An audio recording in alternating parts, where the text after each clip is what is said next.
J'aurai aussi une version 4 portes, une M4. Ouais, j'en peux plus.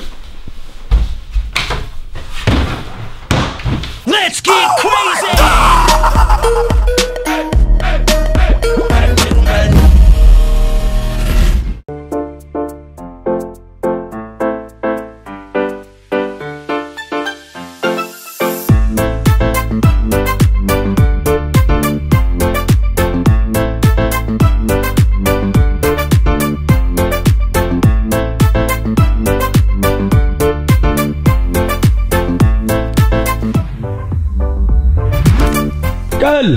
Salut Seb. Qu'est-ce que tu fais en haut? Tu descends? Eh, qu'est-ce que tu fais?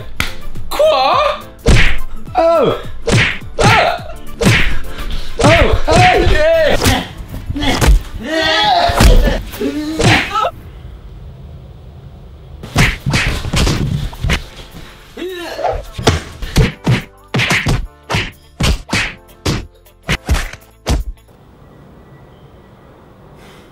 Cole?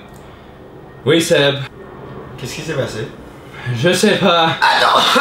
Je réveillais comme ça.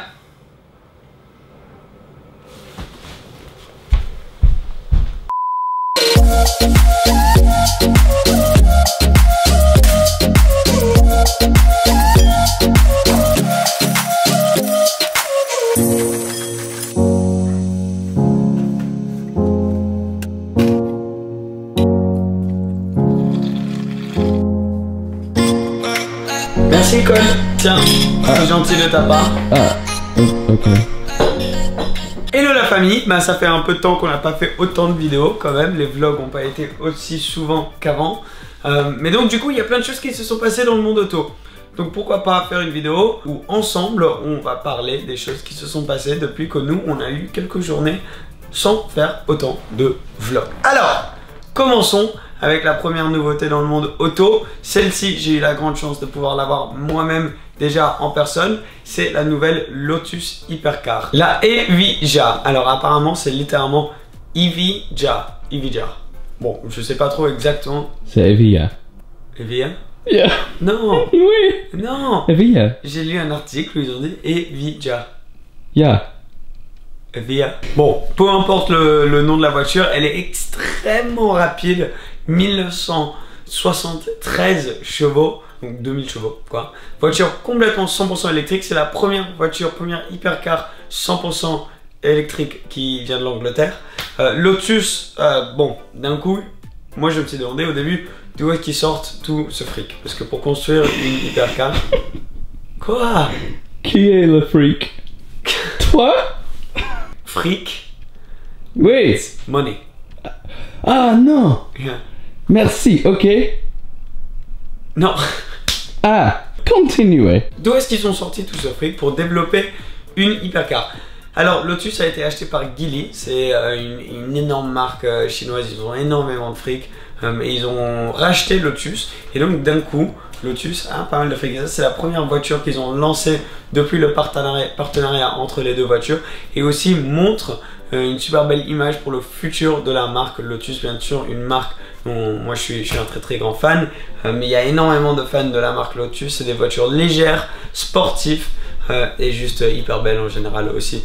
Donc ça fait plaisir de voir qu'il y ait une insertion d'argent dans cette compagnie pour la ramener en vie. Et quelle manière de commencer cela avec la Evija. Donc 2000 chevaux, mais le truc moi qui m'a choqué le plus, c'est qu'on va pouvoir faire une charge complète de la batterie en 10 minutes. Alors c'est 10 minutes ou 18 minutes. J'ai lu deux articles où c'est différent. Moi quand je suis allé à la conférence où ils ont montré la voiture pour la première fois, ils ont dit 10 minutes. Donc ce qui est hallucinant. Aussi les batteries sont pas produites par Rimac, c'est produit par Williams qui font aussi les batteries pour la Formule I. Ça c'est intéressant et l'intérieur a l'air très beau. Il y a énormément de détails aérodynamiques. Donc ils ont utilisé le fait qu'avec une voiture électrique t'as pas besoin de radiateur autant. Donc l'avant, il y a plein de Venturi qui passent à l'avant et à l'arrière t'as vu les phares là, c'est des sorties d'air juste incroyables. Moi je la trouve super belle, surtout avec l'aileron élevé. Et l'intérieur est aussi super beau, tout autour du conducteur avec un écran tactile au milieu et un tableau de bord qui flotte, c'est juste une barre en gros, juste plein de détails très beaux. Donc quelle manière de commencer cette nouvelle histoire pour Lotus et quelle manière Cole de commencer cette vidéo aujourd'hui. Ah, ok. Ok. Oh my God. Ça va, Seb? Ça m'a vraiment fait peur. Si jamais t'as oublié, je sais pas comment tu pourrais oublier, rappelle-toi de t'abonner aussi si tu veux rejoindre la famille. On fait beaucoup de vidéos, toutes 100% français. Et on va commencer à faire plus de lifestyle. Je sais pas si ça vous intéresse aussi, hein, Cole? Merci. De rien. Plus de trucs lifestyle, pas nécessairement toujours autour Je de la pense voiture. c'est une bonne choix. Ok. Ah, t'as dit choix? Oui. Pas choix. Ah bien. non, choix. Non, c'est choix. Choix, c'est le. Non? Bref. D'accord. Mercedes CLA A45 AMG S Shooting Brake. Non. Oui. Non. Je ne pense pas. C'est un sacré nom pour une voiture. Mais donc Mercedes ont lancé la nouvelle A45 et la nouvelle CLA 45 et maintenant la Shooting Brake. Donc c'est une voiture, c'est une station wagon comme on dit, c'est une voiture estate familiale. Donc bon, on connaît très bien la forme, c'est la plus petite de la gamme Mercedes. Moi je la trouve super belle en fait pour une voiture comme ça. Merci. Donc elle a la boîte de vitesse à 8 vitesses double embrayage, la nouvelle qu'il y a eu dans la A45, le même moteur, pareil, donc 4 cylindres turbo 415 chevaux. Donc il y a plus de puissance que sur la dernière. La version S a un petit peu plus de puissance que la version normale. Et voilà, elle est sortie. On s'y attendait, il n'y a rien de très spécial. L'intérieur magnifique sur cette nouvelle Merco. Juste le design avec la grille Pan America à l'avant. Super, super belle. Donc voici les nouvelles de la part de Mercedes. Alors on va s'arrêter là parce que depuis que cette vidéo a été filmée, il y a eu des nouvelles informations sur la Corvette. Je suis sûr que vous avez tous vu les photos.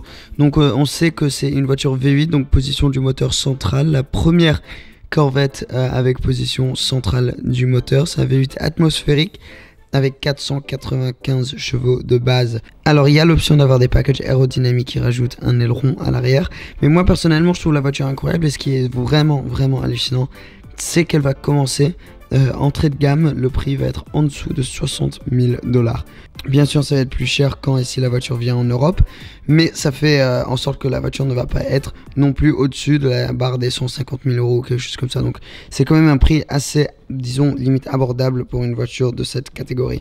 Super belle à l'intérieur aussi, tout est vers le conducteur.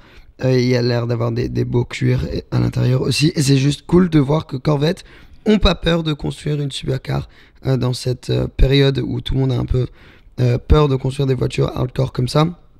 Et surtout une voiture atmosphérique, ça fait toujours plaisir à voir. Donc super nouvelle de la part de Corvette.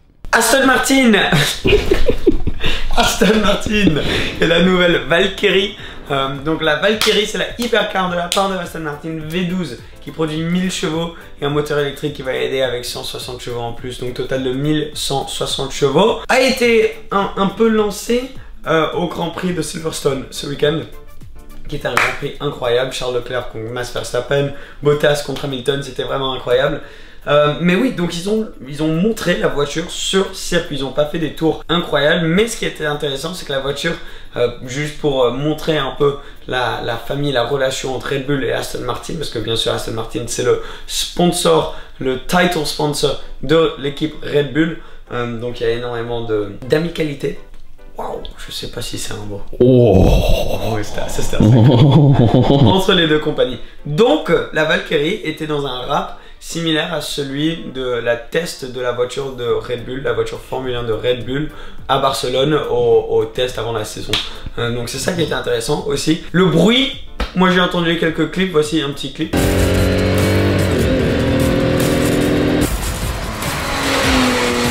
Perso, un peu déçu, on dirait limite un peu un V6. V6.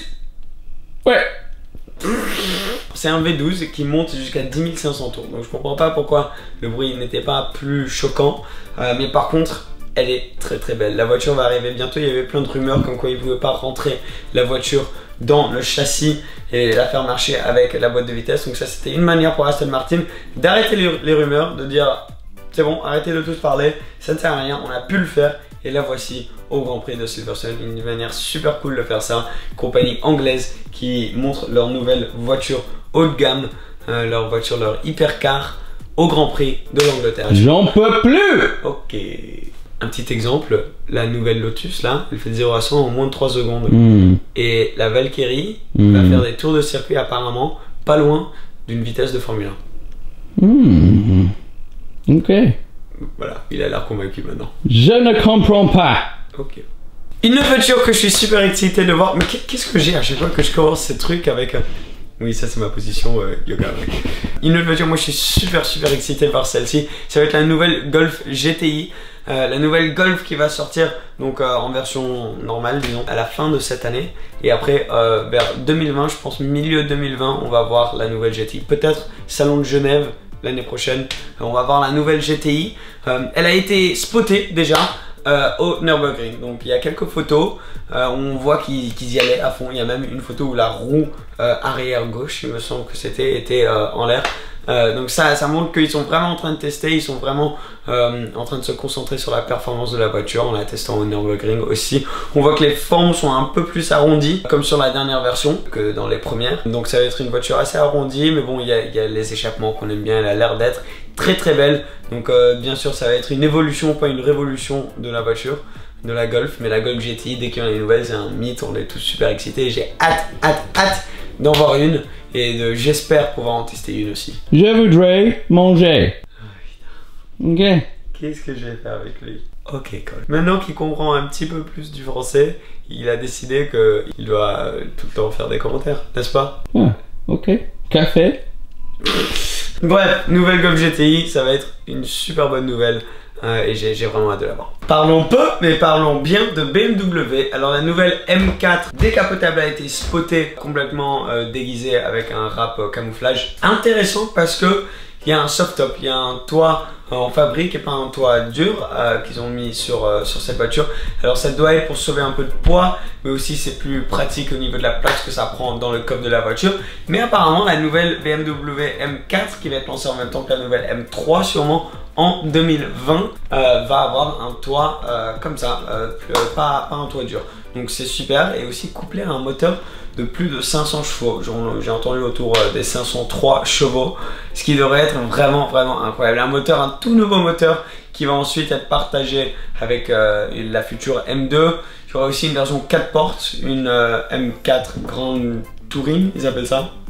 Il y a Grande Coupé, il y a Grande Touring. Je crois que c'est... Non, je crois que c'est Grande Coupé. BMW c'est Grand Coupé, pas Grand Touring. Grand Coupé. Ouais, c'est un grand fan de BMW. Donc, ça devrait être vraiment pas mal. Mais où ça devient super intéressant, c'est que il y a des rumeurs qu'une version hardcore et plus puissante de la Toyota Supra va partager ce moteur BMW M. Personnellement, je pense pas qu'il donnerait ce moteur à Toyota pour la Supra. Je pense qu'il risque de donner l'ancienne, celle qui est dans la M4 maintenant, et tuner celle-ci un peu plus. Pour l'instant, elle est déjà sur la version B58. C'est un moteur BMW qu'elle a en gros la Supra, le moteur qui est dans la Z4. Donc je sais pas, il risque... Moi perso, pas 100% sûr, mais en tout cas s'il ferait une Supra avec plus de 500 chevaux, ça serait vraiment pas mal du tout, et surtout 500 chevaux à travers un moteur M. Ce serait la première fois depuis la McLaren F1 que la M Division de BMW ont donné un moteur à une autre compagnie pour leur utilisation. Donc ça serait vraiment pas mal du tout, je trouve. Maintenant on a une Bentley, c'est la EXP100 GT, c'est pour célébrer... Non Seb, ce n'est pas 200, 300. Justement, c'est 100. Mais il parle des 200. Tu feras le prochain, ok? Je finis la Bentley, tu feras le prochain. Parce que... D'accord. D'accord. Ok, alors parlons de la Bentley vite fait. C'est pour célébrer les 100 ans de Bentley et c'est un concept car qu'on ne va jamais voir venir en vie, je pense. Donc c'est juste pour montrer comment seront les voitures de luxe en 2035. D'un coup j'ai un trou de mémoire là. 2035. Donc c'est un peu pour montrer comment seront les voitures ultra luxe. Donc par exemple il y a une assistante de la part de BMW. C'est un peu comme dans Iron Man. Tu sais ils ont Jarvis. Ça va être un peu comme ça mais dans une Bentley. T'imagines un peu le luxe. Alors la dernière voiture, maintenant on va parler Aston Martin Zagato. Celle-ci c'est à toi, Cole. Qu'est-ce que tu fais? Bah tu parles beaucoup, donc cette fois-ci c'est toi qui vas... Vas-y. Vu que tu as envie de parler. Je parlais? Oui. L'Aston Martin DBS Zagato, GT oui, Zagato. Oui, beaucoup de bruit, l'échappement et les pneus, grandes, noirs et Très rapidement. Ouais. Elle a combien de puissance? Beaucoup. Ouais. Il y en aura combien au monde? 9. 9? Non. Mais il y a 9 dedans. 1, 9, 19. Qu'est-ce qu'il y a de spécial avec cette voiture? C'est très spécial parce que... Ouais. Et les Aston Martin, c'est bon. Ouais. Le tortue. Reviens ici. Non, c'est bon, c'est fini, c'est fini. Ouais, j'en peux plus. Cole! Non! Non, regarde! Qu'est-ce que tu fais? Je réalisais pas que J'ai pas de cheveux! Oui! Je suis très désolé pour Seb, mais... Zagato! Martin DBS GT Zagato. Ce qui est super spécial avec cette voiture, c'est qu'elle vient coupler à une reproduction. Donc ils appellent ça une continuation de la DB4 GT Zagato. Mythique voiture et super belle. Donc là en gros c'est basé sur la DBS Superleggera. Il y en aura 19 de produites. Au total ça a coûté 6,5 millions. Donc 6 millions de livres. Donc vers 6,5 millions d'euros. Plus les taxes. Donc oui, ça fait beaucoup d'argent. Énormément d'argent. Mais t'as les deux. Tu peux les avoir dans les Mac config, etc. Mais j'ai vu Alex Smolik, c'est un autre youtubeur qui fait des vidéos super sympas. Je suis sûr que beaucoup d'entre vous le connaissez. Et j'ai vu ce que lui il a dit sur cette voiture, c'est que il avait l'impression d'en avoir un peu marre des Aston Zagato qui sortaient là. Enfin pas d'en avoir marre, bien sûr ils sont magnifiques le plus possible, le mieux. Mais on en a vu beaucoup et elles se ressemblent pas mal. Et je suis d'accord avec ce qu'il a dit parce que c'est vrai qu'elles se ressemblent beaucoup. C'est pas une mauvaise chose parce qu'elles sont toutes très belles, mais bon, voilà. Et on a fini. Ok, Cole? Merci. Bah, merci à toi d'avoir filmé. C'est vrai. Maintenant qu'on a tout remis, on a remis le compteur à zéro avec toutes les nouveautés de voiture, on peut recommencer les vlogs. Donc c'est exactement ce qu'on va faire. T'es prêt? Je ne sais pas quoi tu parles, mais oui. Ouais. Encore. Ouais, c'est fun quand même. Hein. Tu peux mettre un bruit d'explosion, d'accord? Bruit d'explosion. Vas-y. Ah, ok. Bruit d'explosion. Bruit. Non, maintenant. Non. Non. Ah. Ah, oui, c'était bien. C'est très belle. Alors, on stoppe là. Merci d'avoir regardé la vidéo, les gars. On va retourner au vlog. On a pas mal de trucs qui arrivent. Donc, hein? si tu l'as pas encore fait, abonne-toi. Et nous, on se verra très bientôt. Merci, à bientôt. Et ciao.